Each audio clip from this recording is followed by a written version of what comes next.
দাঁড়ান দাঁড়ান, ভিডিওটা দেখেন, স্কিপ করবেন না, ঠিক আছে? অনেক কিছু সুন্দর জিনিস দেখতে পাবেন। দেখেন আম গাছে কত সুন্দর বলেছে, কি সুন্দর লাগছে, জাস্ট ওয়াও, অসাধারণ। আর এই গাছের তলায় এসছি না, এত সুন্দর একটা স্মেল, সেটা কি বলবো আপনাদের। আপনারা যদি আপনাদের বাড়িতে আম গাছ থাকে না, আসবেন, দেখবে খুব সুন্দরের গন্ধ। গোধূলিবেলা, অর্থাৎ সূর্য ডুবে যাওয়া ইভিনিং যে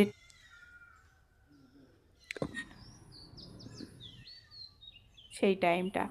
আর এই মিছিলি কত সুন্দর হয়ে আছে। এই গ্রামের লোকে পুকুর থেকে জ্যান্ত জ্যান্ত চিংড়ি মাছ ধরবে, আর এটা দিয়ে একদম মাখা মাখা চচ্চড়ি করে বানিয়ে খাবে। তার স্বাদ আলাদা লাগবে, বুঝতে পারলেন? অসাধারণ একটা গ্রামের দৃশ্য। আমার বাড়ি তো গ্রামে, আমি গ্রামে এসেছি। সমস্ত গাছে এই শীতের পরে দেখছি সমস্ত গাছে ফুল ফল, মানে সব।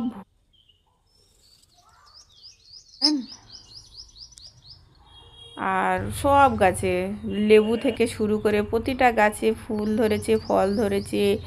পুঁই শাকগুলো এত সুন্দর লাগছে, কি বলবো। তবে খেলে একটু গ্যাস গ্যাস হয়ে যায়, তো ওই জন্য আমি খাই না, খুব একটা কম খাই, অনেকটা মেনটেন করি একটু আর কি। কুমড়ো দেখেন, কুমড়ো গাছ, বর্ষার কুমড়ো ছিল, এটা মাচায় হয়েছিল, তো এখনও দেখা যাচ্ছে একটা একটা করে। সিম গাছ, সিমও হয়েছে, কত সুন্দর। এই সরু সরু সিমগুলো দারুণ খেতে লাগে। গ্রামে আপনি এমন কিছু নয় যে পাবেন না, ঠিক আছে? একটা বিঘা যদি জমি থাকে, তার কোনো দিন কোনো সবজির চিন্তা করতে হবে না। গ্রাম মানে সোনার মাটি, এই সোনার মাটিতে সোনার ফসল।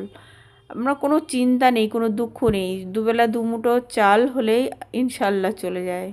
তো ভিডিওটা ভালো লাগলে লাইক